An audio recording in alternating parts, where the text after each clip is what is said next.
Okay, good morning, everyone. Welcome to the UTIG seminar. My name is Patrick Heimbach. I'm very happy to introduce today's speaker, Jinbo Wang, Dr. Jinbo Wang from Texas A&M University.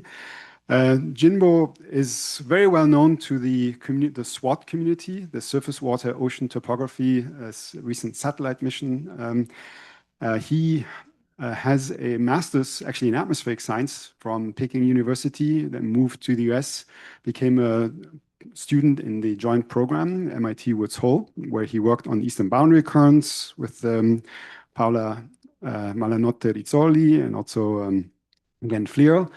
And after finishing his PhD, he moved to Scripps, where he was a postdoc with Sarah Gilly, then moved on to the Jet Propulsion Laboratory, where he became a scientist and a project scientist. And that's where he became deeply involved and actually really instrumental to get SWOT in orbit and actually especially on the science side. Since 2025, he is now an associate professor at Texas A&M University. His research interest is, of course, satellite oceanography, geophysical fluid dynamics, small-scale processes, like the mesoscale, submesoscale that you can actually observe via SWOT, also machine learning. And so lots of different research interests, and some of this might be of interest here to people. He also won quite a few NASA awards, among others, the Group Achievement Honor as the lead of that group, an Early Career Award, and several Voyager Awards. And so very happy to hear from Jinbo today on SWOT, Wide-Swath Altimetry. Well, thank you, Patrick. There's a lot of nice words, and thank you very much. Thank you very much for inviting me to here. I have been knowing Patrick for more than 20 years. Not recently when I was a grad student at MIT. So it's good to reconnect and come to visit you. And also, thank you very much for coming.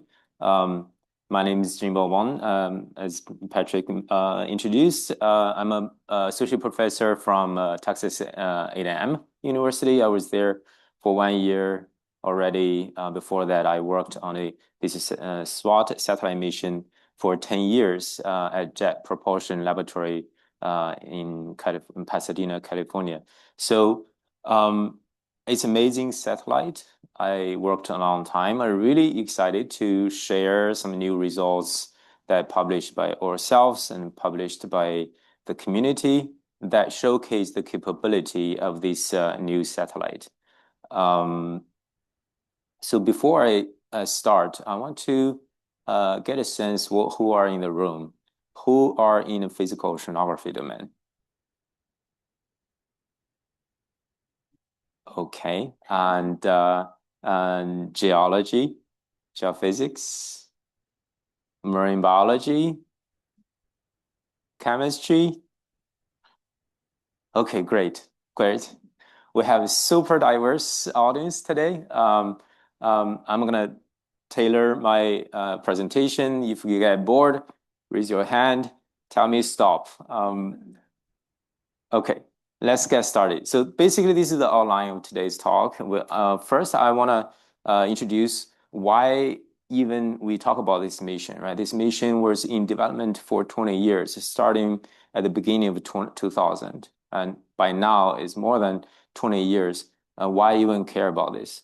And then the second, I'm going to introduce you what and how does this SWOT measure. And then later, I'll show you a couple of examples. And a big part of our job, actually, after we launch a satellite, we need to make sure what we measure actually makes sense in scientific sense, right? A lot of times you see pretty pictures from satellite images, but we have to somehow convert those pretty images to scientific insights. So validation is a big part of what we do at the mission part, project science office. So I will introduce you some of the work on the satellite validation, and then the last part is conclusion. Of course, now start from the big picture, right? Global warming is ocean warming. I'm not sure how familiar you are with this picture. We all know that with excessive CO2, we have excessive heat solar radiation to the Earth, right? Basically, greenhouse effect. We receive actual heat from top of atmosphere. Now, where did this heat go? So we have a rigorous quantification. This is from IPCC report. We now know and pretty certain that more than 90% of this excessive heat went into the ocean. Now, hypothetically, if there's no ocean, all this excessive heat stay in the atmosphere, and probably majority of us already gone. Doesn't exist anymore because the temperature of the atmosphere will rise to a level that is inhabitable, right? So that's why the ocean is important. It's a big capacitor, a regulator of the Earth climate. And now all this heat went into the ocean. The question is how? So the direct effect of the ocean heat uptake directly contribute to the global sea level rise, right? That's the direct influence we are really familiar with. And there are two main factors.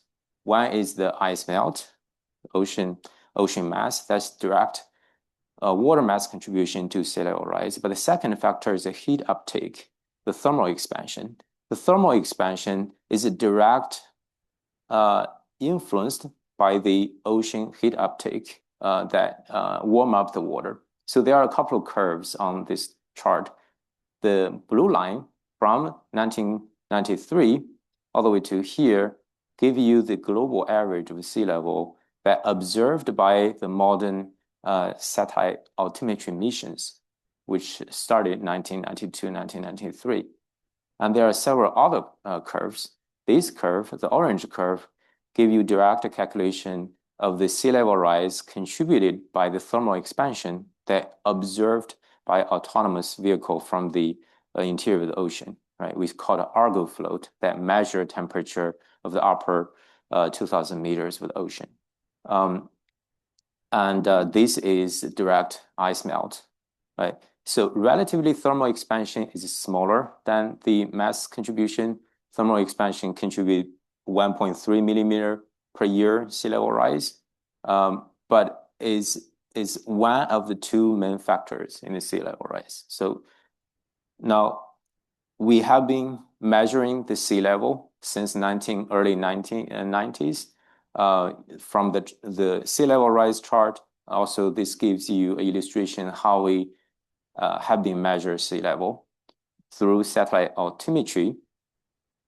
The idea of the measurement principle of the satellite altimetry is very, very simple. If you launch a satellite flying in space and you put a radar pulse and ping on top of the ocean surface and measure the time you receive the echo, and then plug in the speed of light, and then you get distance, right? Distance between the satellite, the ocean surface, and then once you have determined the height of that satellite, then you can actually retrieve the ocean surface level.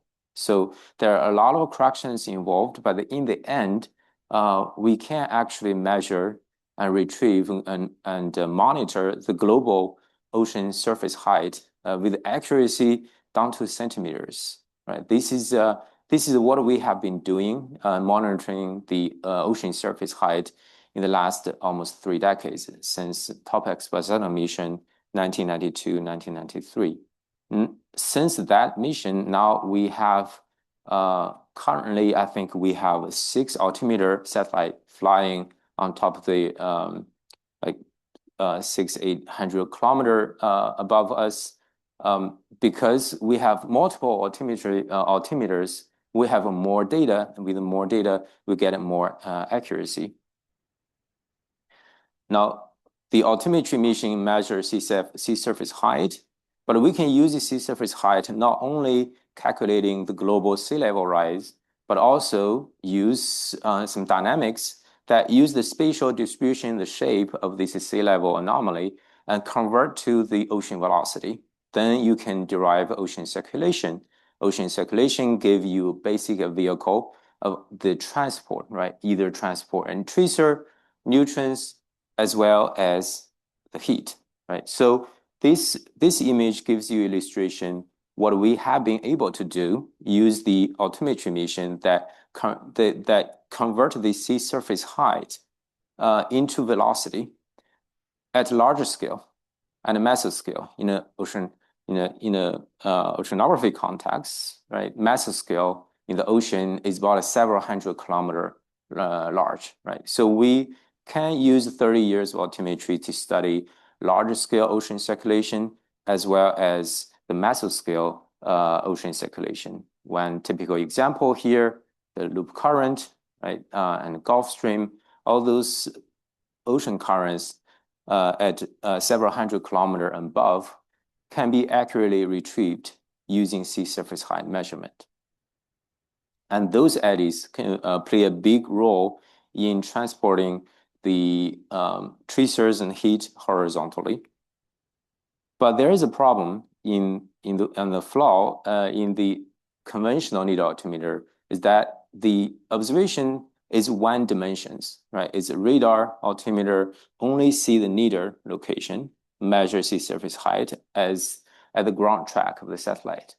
So it's one-dimensional measurement. Now, if you see the full cycle of one satellite, you have a big gap in between the observations, right? We can use a lot of different techniques. You can do optimal interpolation. You can plug in numerical models to do data simulation. Patrick has been doing this, leading the ECHO project. But we cannot retrieve the information that we cannot observe. So basically, with all these different technology techniques that process this gappy data, we cannot push the boundary and towards the smaller scale, retrieve the smaller scale below several hundred kilometers. So that has been a problem. So this is another example with two satellites measuring together. This is a 10-day, one full cycle worth of data. There are a lot of fascinating mesoscale and larger scale phenomena you can identify from here, right? But once we get to the sub-100 kilometer scale, we lose the ability to measure. But those features are actually very important. This gives you illustration of the evolution of the proposal or the realization of the importance that we need SWOT here. So on the top left here, give you a very large scale, global basin scale sea surface height reconstructed from the needle altimeter. It is very well studied, and we can explain different structures, ocean circulation, gyres. Those scale are 1,000-kilometer scale, right, in terms of horizontal scale. Now, if you move to smaller mesoscale from the sea surface temperature, we have been observing this using satellite since the 1980s. So we know those big guys exist, and also we can use the sea surface height satellite to retrieve the height of those mesoscale eddies. Actually, I forgot to mention one important aspect of sea surface height. Why sea surface height is different from sea surface temperature. Anybody give me a clue? So it's not that we have never observed larger scale structures, right? We have observed this structure long before satellite altimetry. We know those structures exist. The sea surface height or even any water height gives you potential energy, right? If you plug in the equation, that's your pressure term. So that actually is a driving force. If you think about the SST, more or less they are the tracers, right? If you think about the ocean color, that's even more passive tracers. So in order to study the dynamics, then we have to look into the pressure, the driving force, right? The forcing term. So that's why it's very important to look into the sea surface height beyond the tracer field. Now, if you look at the sea surface height, sea surface temperature satellite images, you can identify the Gulf Stream and some mesoscale structures. But once you get to even smaller scale, you will see, this is well known, we see this all the time, very tiny scale live on top of the mesoscale and larger scale circulation, right? So that's actually the target of SWOT. And also we start to realize in the last 30 years, more and more, the importance of these small scale structures. So these small scale structures important not because they are energetic. In terms of energy, they are not very energetic, right? Mesoscale is the most energetic signal in the ocean. Their importance is controlling the vertical circulation. And the vertical circulation in the ocean directly contribute to ocean biology, marine ecosystem, as well as the ocean circulation heat budget and energy budget, because that's where you control the air's interaction, right? Remember, ocean take more than 90% of the ocean excessive heat. And how? Is through the air-ocean interface and the ocean upper layer, mixed layer process that regulate this, how much you can take the heat from the atmosphere, right? Whether there's a saturation point. So that's the importance of this small scale that has not been observed dynamically globally. So that brings the importance of a SWOT at the beginning. This is another illustration of why and how this small scale ocean circulation play a big role in regulating climate process. This is one piece of image from a review paper by Taylor and Thompson, 2022. On the top, the image is a real satellite sea surface temperature image.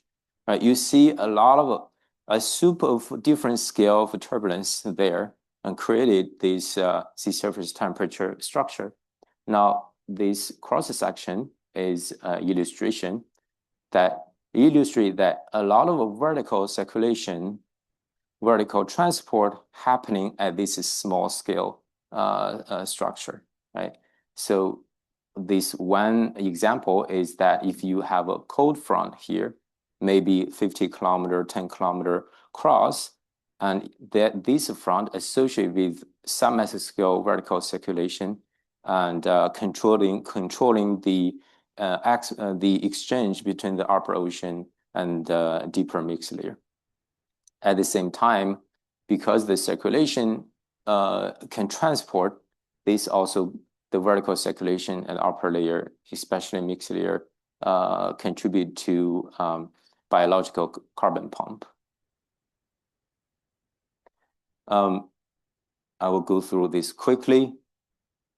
The transport of the submesoscale in the vertical direction between surface and deeper layer is one aspect of importance.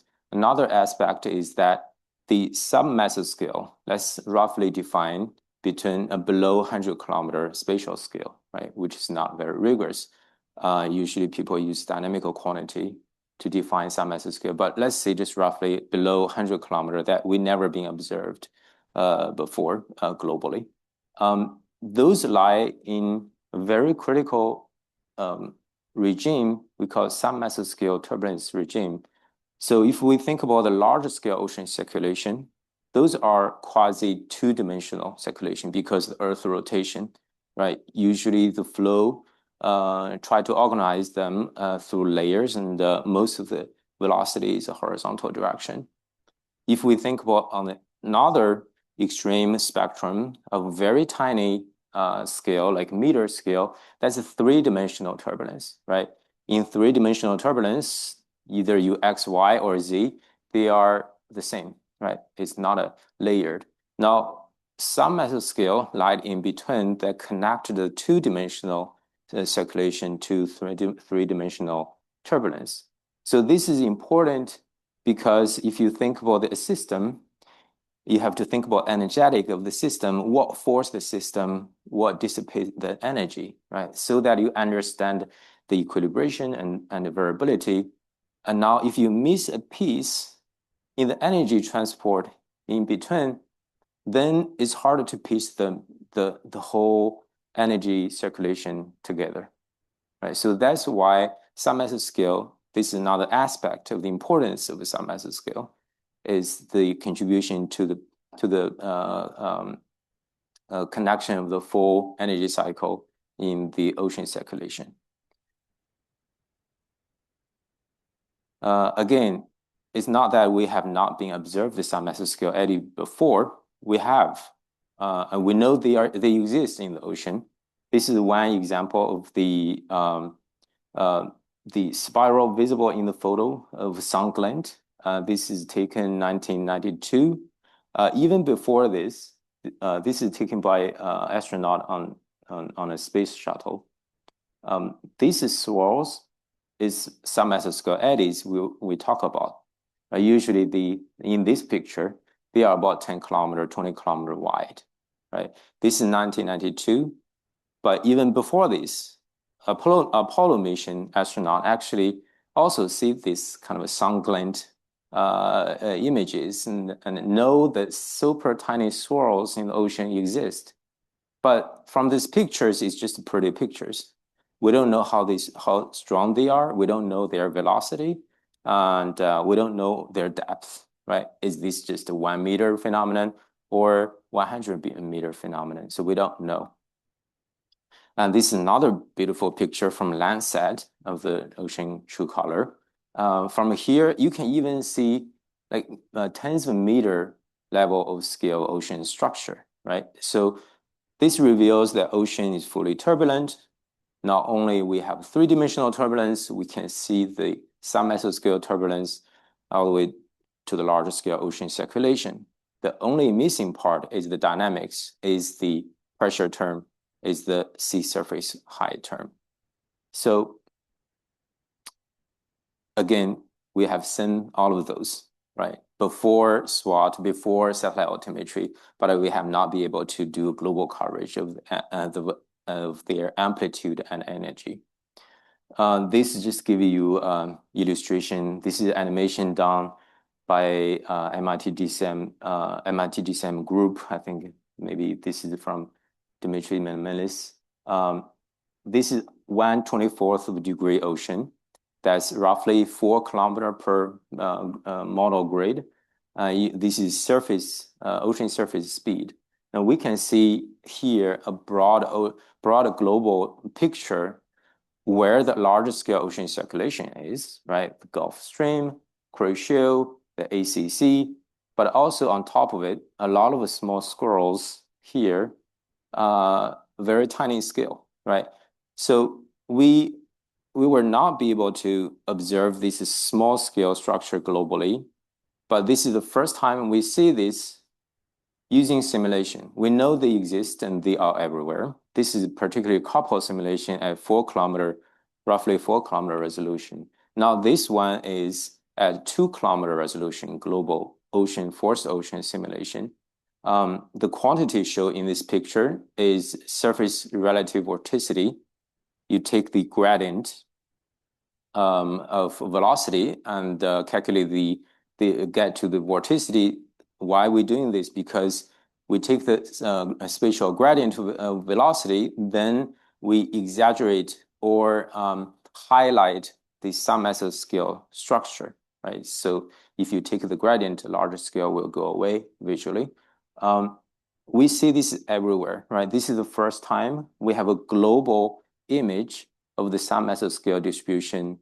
You can see that they are almost everywhere. They also very spatially, geographically dependent. You can see the hotspot of those submesoscale structures. From this view, it is really hard to see. I'm glad we have a big screen here.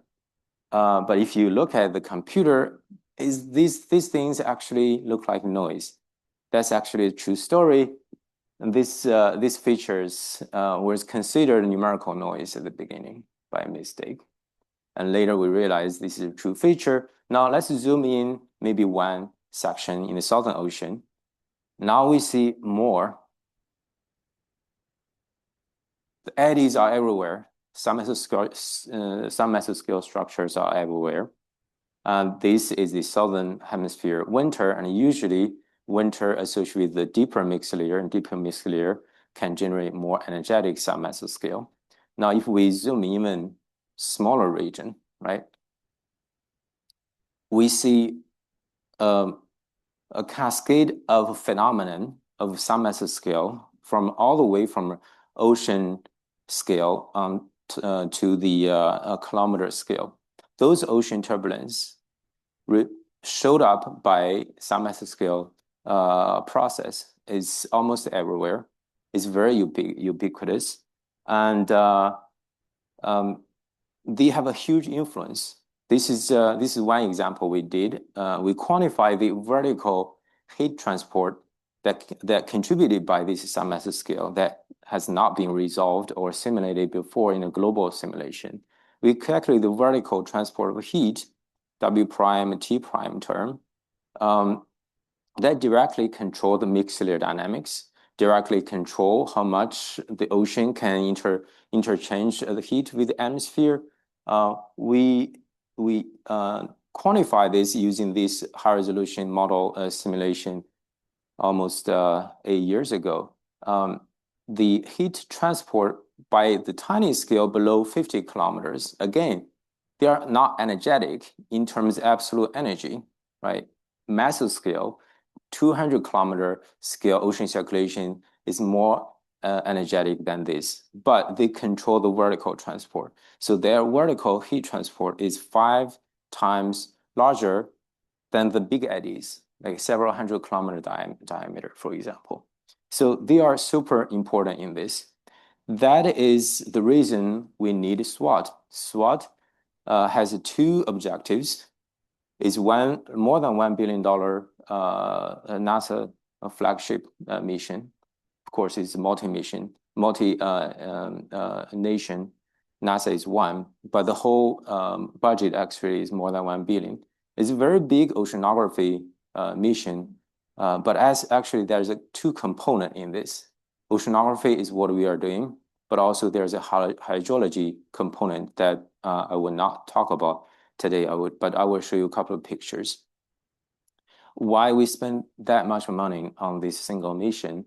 Because first, we connected 2 communities, oceanography and hydrology. And second, it's super, super hard to observe the submesoscale sea surface height. Again, sea surface height is pressure, and pressure naturally has a very steep spectrum. That means once you go to very tiny scale, the amplitude of the pressure decreases dramatically. So once we get to 10 kilometer or 1 kilometer scale, the sea surface height get to sub-centimeter, millimeter level of variability. So in order to observe that small amplitude, we have to build an instrument super rigid, super accurate to resolve this signal. So go back here, oceanography mission objective is categorize the ocean mesoscale and submesoscale circulation resolution down to 15 kilometers and greater. The data posted is the highest resolution is 250 meters. Now we will see that the mission actually outperform the requirement. We require 15 kilometers wavelength. Actually, we can resolve much better and see much detailed structure in it. For hydrology, the objective is to provide a global inventory of all terrestrial water bodies whose surface area exceed 250 meter squared, lakes and reservoirs and wetlands.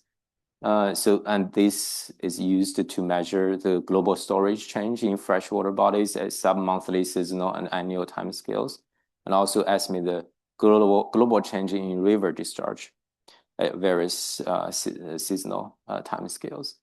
So how to do this?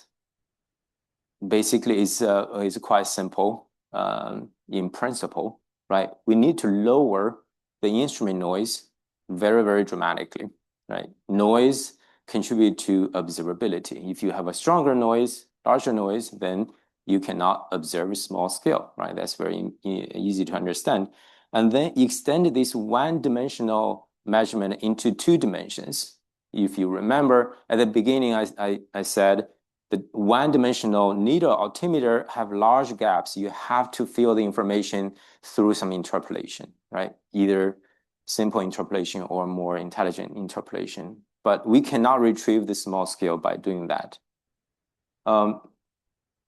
So the data product, the Wide-Swath is 120 kilometer wide and 2 kilometer and 250 meter pixel size. We have two type of product. The science orbit repeat cycle is 21 days. That actually impose some challenges we will talk about later. Now, this is the first cycle of SWOT coverage. You can see that because of its wide swath, it covers the whole global ocean. There's no gap. You don't have to interpolate to get a full picture within one cycle. Of course, you still need to interpolate in time, but in spatial coverage, it covers everywhere, right? Immediately, we see the importance and the improvement by using SWOT against the needle altimeter, conventional needle altimeter.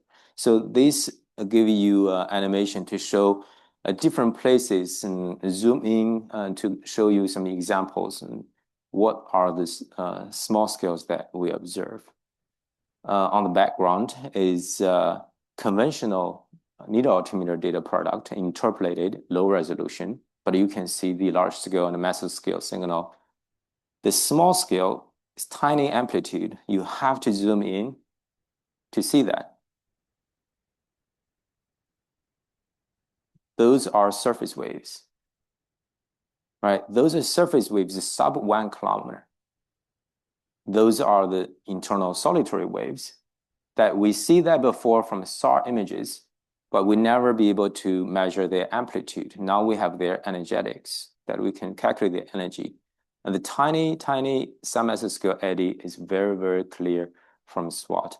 But if you zoom out, those features gone because they are really not a very high amplitude. And this is in the North Pacific Ocean, and we see that submesoscale eddies are everywhere. This is exactly what we saw from the MRTG7 simulation. If we take the spatial gradient, and then we can amplify those small scale structures. Again, those structure internal solitary waves. We know from the SAR images their structure, but we can calculate the amplitude and estimate their energetics. This is another example of the well-known internal solitary waves.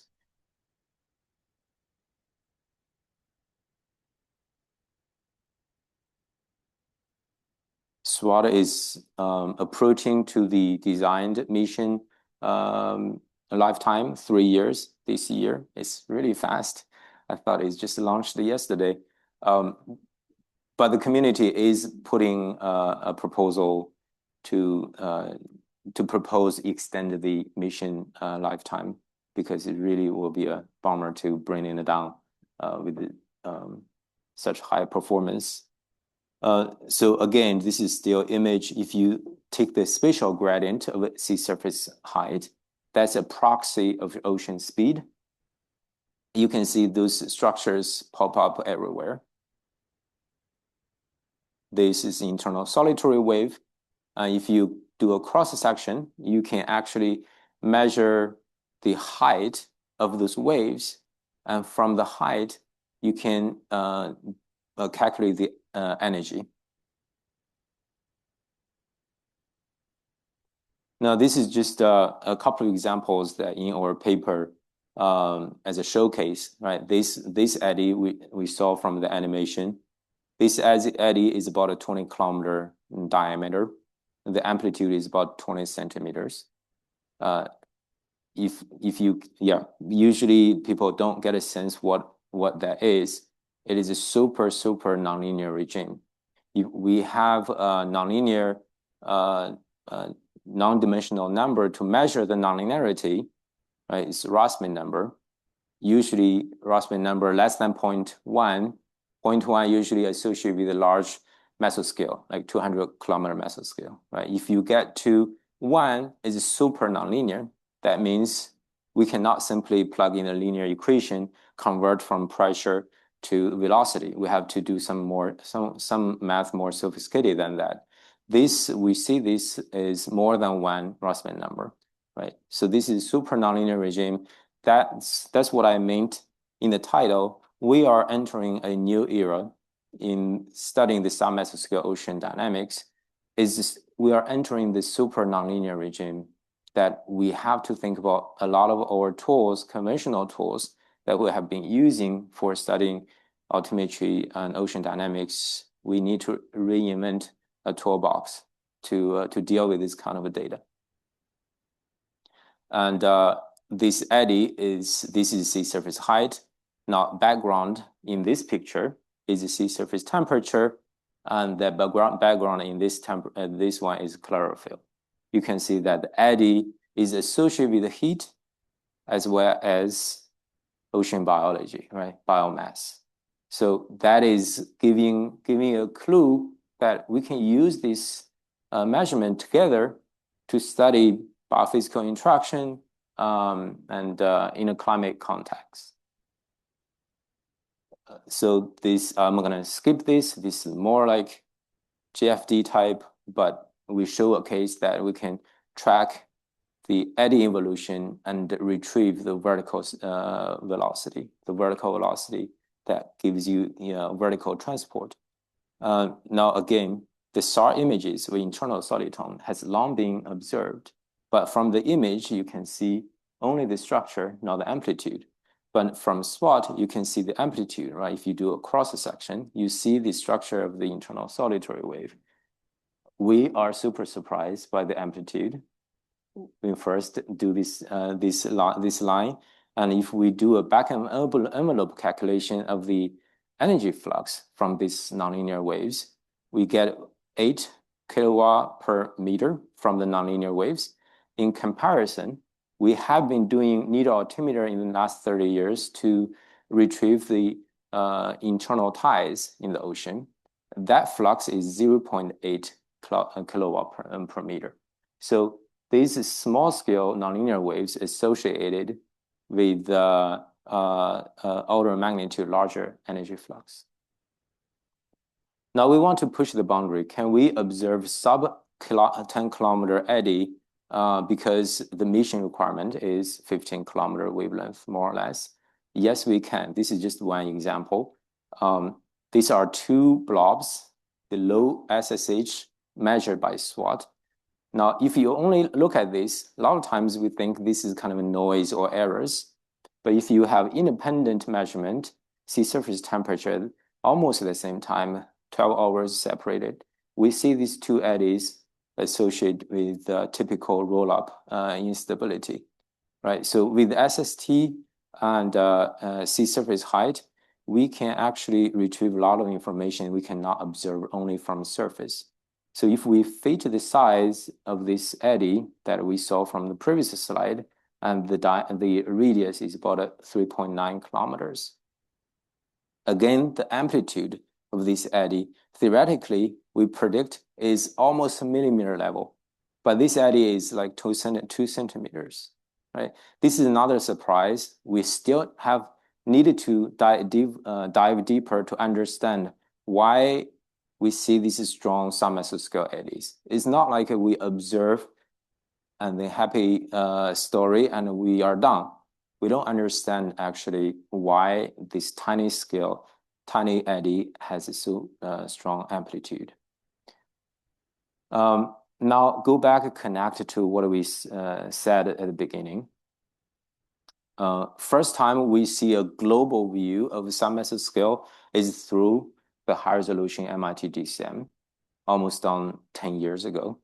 It's still going strong. A lot of fascinating paper published from that simulation. On the left, again, this is what we saw at the beginning. A lot of submesoscale structure produced by the MIT GCM. At that time, we thought actually maybe somehow the model is wrong and produce the submesoscale is too strong. But now we have data, we compare the data with the MIT GCM. Surprisingly, that MIT DCM that we thought is too strong is still too weak compared to the reality. So this is the big puzzle, right? Big question mark. that connect to our understanding and ability to simulate, to reproduce this small scale, highly energetic, highly nonlinear structure. We are not there yet. There are a lot of question marks that open up by really take a look at the real ocean and compare to what we have. So on the top is the spatial gradient of the SSH from MRTGCM from a simulation. On the bottom is from SWOT. You can immediately see the color by the color that SWOT is much stronger. Now get to the validation. I do not have a lot of time. I'll go quickly. Validation, there's nothing about satellite. Validation is traditional oceanography. We have a team that conducted the field campaign, put an instrument in the water, and then try to connect what's happening in the real ocean, so-called ground truth, and use those data to compare with the satellite observations. Can we make the connection between what we measure, what we see, with ocean circulation, ocean dynamics, and ocean state, right? That's a validation, not only just compare with the numbers, but also open the door and pave the way for deeper understanding of how to use the satellite measurements. This one, let me skip the equations, tell you what we did. We have a GPS buoy. We put a GPS on top of buoy and directly measure the surface height of the ocean. And we can see the surface waves, couple of meters amplitude. But if we average long enough, hourly to hourly, we can get to a centimeter level of the tiny signal that we care that related to the ocean circulation, right? That's what we want to get out of a SWOT too. So this is the early development. We demonstrated that measuring the upper ocean temperature salinity, plugging in the thermal expansion, and give you the tiny bit of an ocean surface height change.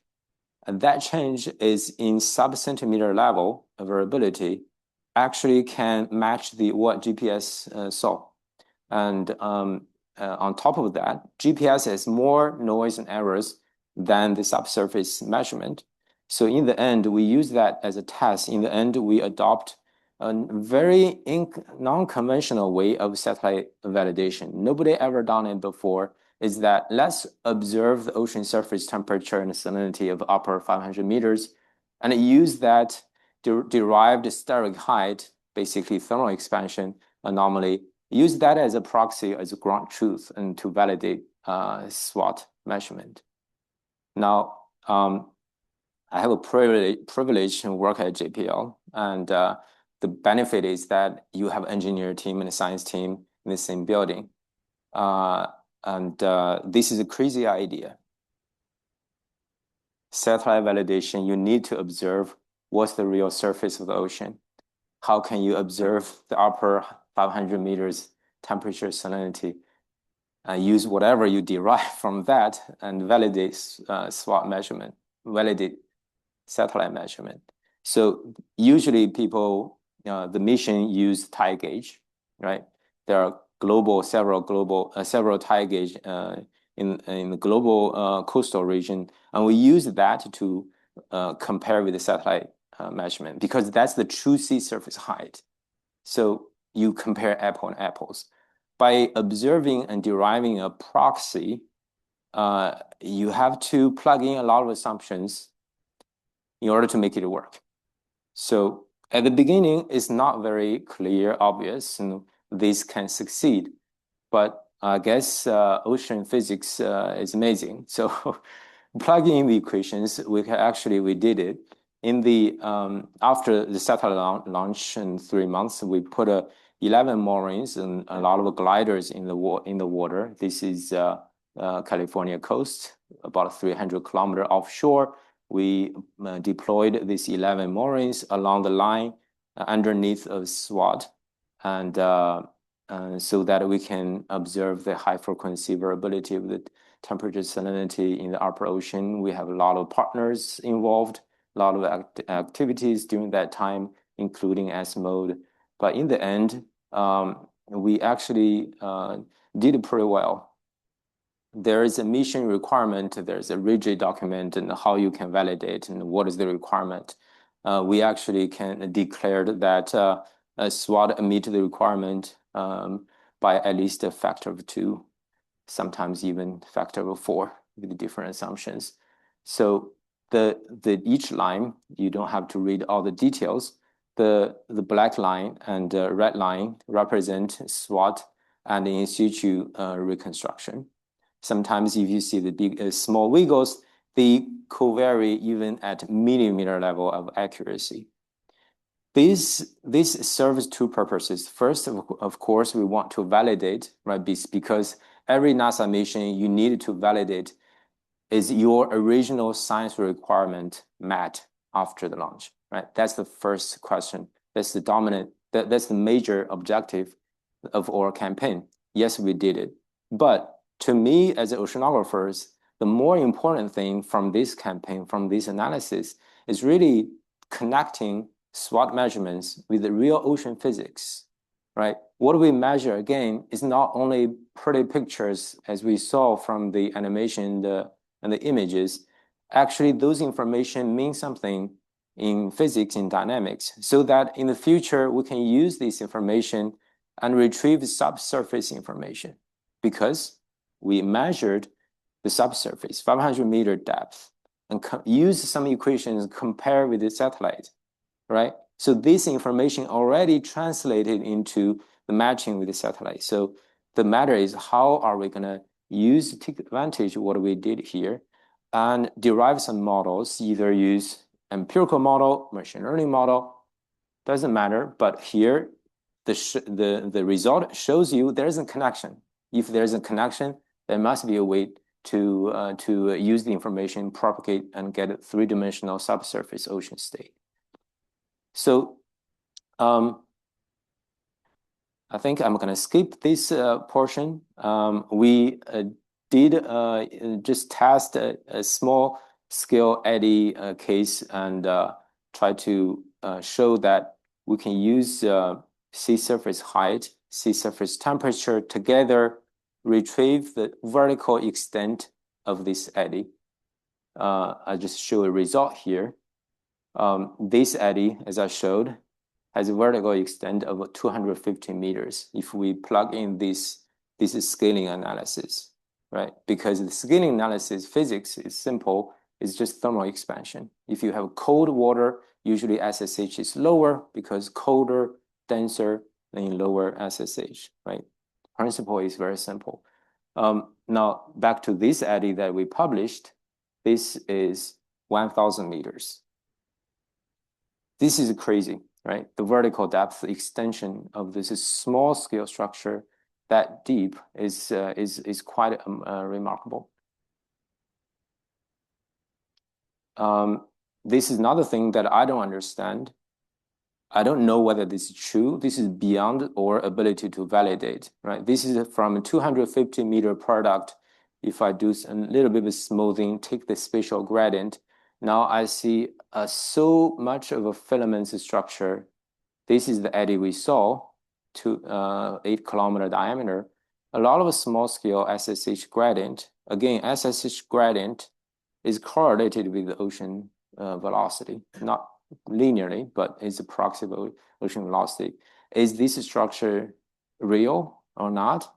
This is the information we see from SWOT, but so far we have not been able to validate, right? So if these are true, then the ability the research we can do with the SWOT is really beyond what we understand even now. So the conclusion is that we can truly study submesoscale dynamics using SWOT techniques down to the kilometer scales that we have demonstrated. SWOT gives the first view of the energetics of this small scale process. I cannot emphasize enough of the energy aspect, right? Because we observe the height. Height is pressure, height is potential, right? If I jump in on this table, I increase my potential, right? So that's energetics only through observing the surface height. So by combining sea surface height and sea surface temperature anomaly, we can actually derive the vertical structure of the submesoscale eddy And that's a big deal because connecting to our ocean warming scenario, that is the process. The vertical structure is the process that we need to know how the ocean interact with the atmosphere and other climate component. I will stop here, but I have a lot of other extra slides. Happy to show after the formal seminar. Great. Thank you very much, Jinbo. Wonderful talk. I mean, SWOT once again demonstrates that with new observational capabilities, you really open up a new kind of worms of phenomena and non-understood and implied science, and also shows what you can achieve in terms of technological marvels with international collaboration. But yeah, just opening the floor now to questions. Someone has the... So I was wondering if you have been already thinking about or using this kind of information to get a better idea of the vertical movement of carbon or biomass. Is this something that's part of this or can be done with this, or yeah? Yeah, that's a good question. Definitely a lot of talks. I don't know the path forward. That's something, I don't know how, but something we will do as a community, we will achieve, right, to derive the vertical carbon fluxes. No, this is just one example. Give you the background is PACE measurement of the chlorophyll. You know, PACE is also new NASA mission launched like less than a year after SWOT. PACE this is one of the product is a chlorophyll, but it's multi-spectrum sensor, so you can derive a lot of different upper ocean biomass. You know, chlorophyll is one. Different zooplankton, phytoplankton, you can actually distinguish from multi-spectrum. Now, if you look at the spatial structure of the SWOT and the filaments and eddies from the chlorophyll, you see they're corresponding to each other pretty well. Now, the information from PACE is far from explored. It's just a new mission, less than 2 years. People still to process data, produce a product. But in the future, we will be able to combine different satellite sensors as well as in situ platform to answer the questions you posed.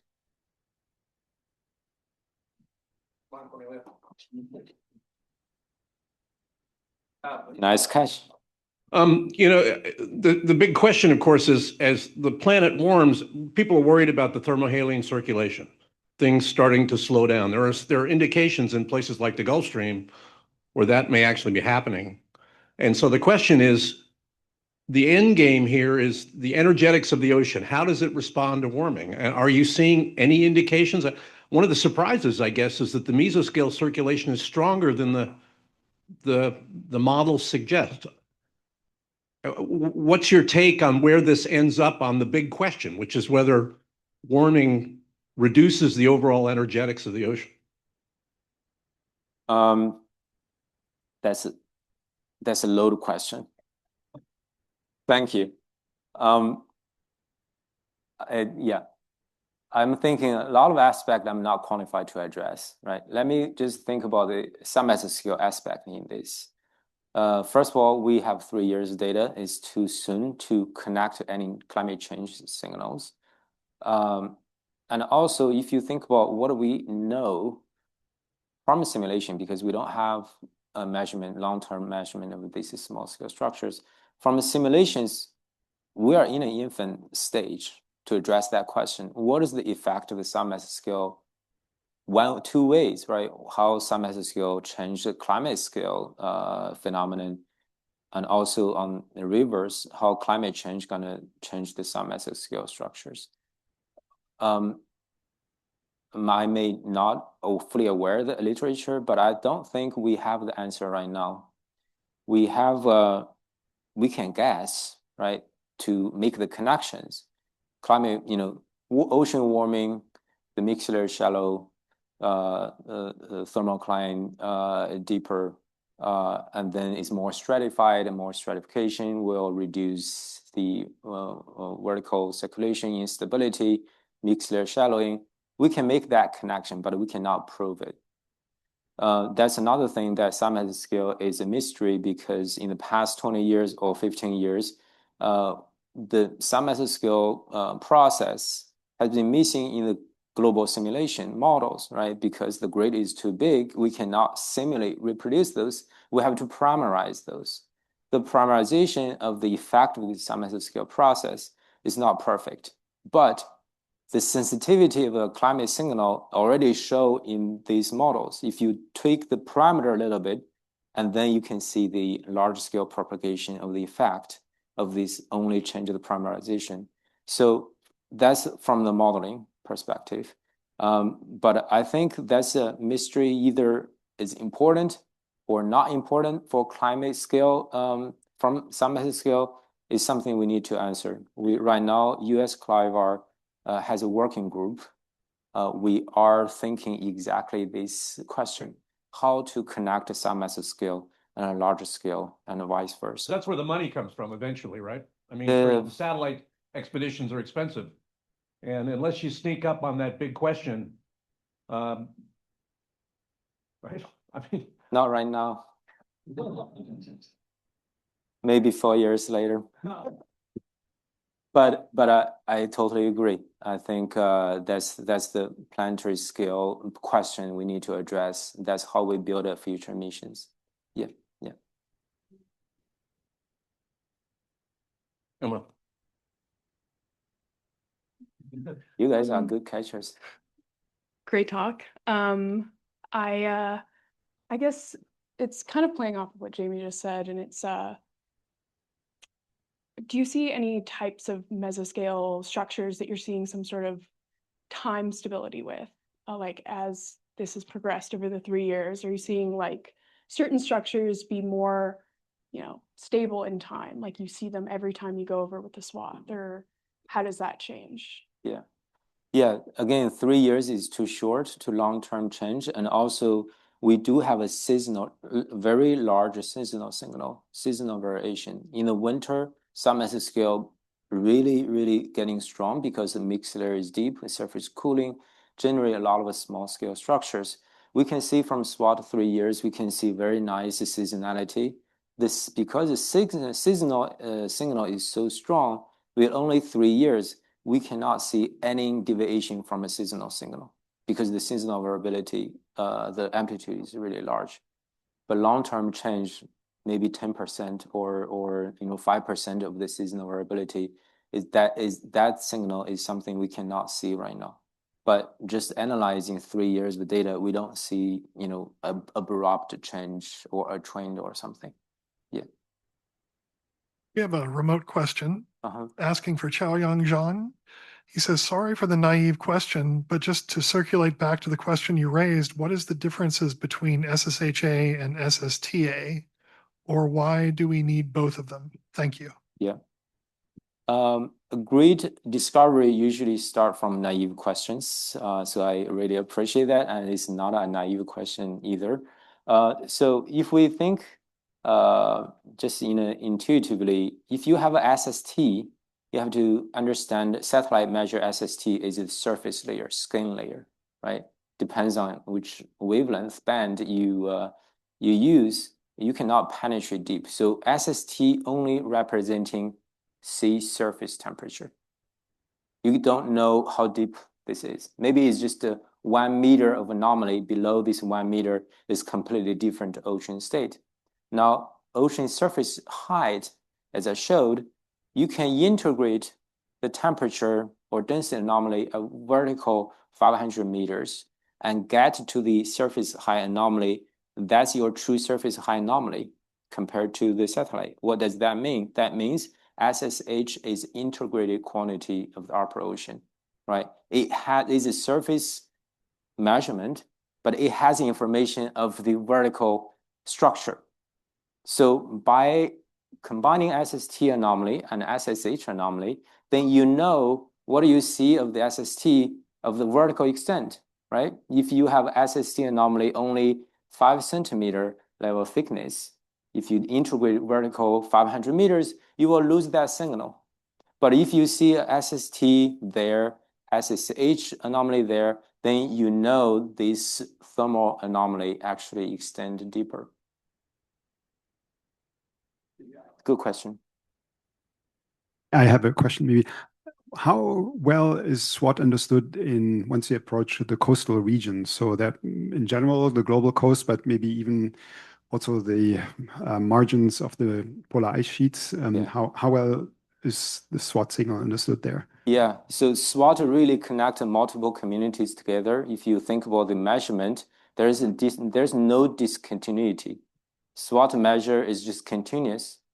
Any water surface is fine. If you go from the open ocean close to the coast, go to estuaries, go to rivers, and that's a continuous observation. So there's literally no gap. I have one more remote question, if you'll indulge, from Dr. Kurt Tolstrup. He has two brief questions. One, has SWOT captured any tsunami events? And the second question is, in shallow basins or saline basins, is the average diameter of the eddies smaller than in the open ocean? Thank you. Tsunami waves, yes.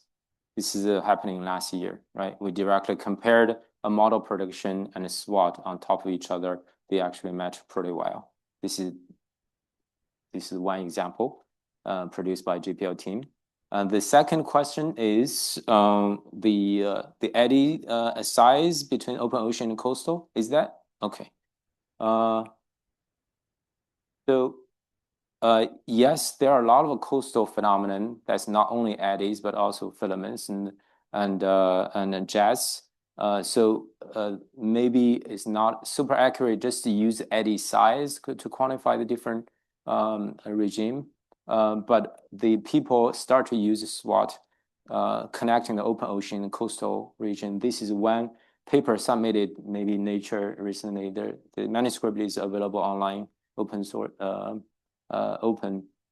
So they use SWOT and derive and analyze the eddy size at different high latitude regions. And in this study, actually, you can see the analysis doesn't matter is open ocean or coastal. It's just the sea surface height measurement. You do see the different regimes of submesoscale at a different location. You allow me maybe a last question. Oh, actually, or maybe, why don't you go? Me? Okay. Well, thank you for the talk. In terms of energy conservation, you talked about that we have like kilometer resolution and a lot of energy dissipation happens at a smaller scale. My question is, do you think about it? And if you do, how do you think about it? Do you do any estimations for that? Yeah, that's a good question. That's something is beyond the SWOT capability, right? We can see the structure of a kilometer scale, but really, if you connect it all the way to three-dimensional turbulence, the dissipation scale, then we have to think about something else. The SWOT itself cannot give us that picture. We can derive basically the circulation at the larger scale of that downstream process. But again, this is still young science. I believe people will have a smart way of connecting the dots. I do think about it, but a lot of times after 2 minutes thinking, I hit a dead end. So that really need a community effort, and hopefully we, as I said in the title, this is a new era. Hopefully we'll attract more talents and students and more people to work on this. Yeah, thanks. Okay, yeah, please. Great talk. So my question is, does the model include the atmospheric effects on these eddies?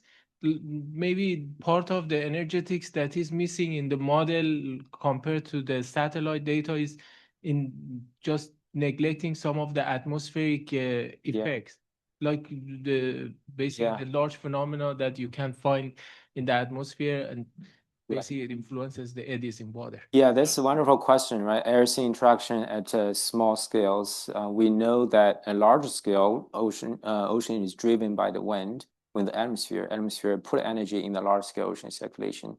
Once you get to mesoscale, several hundred kilometer scale, the air-sea interaction actually kill dampen the ocean circulation.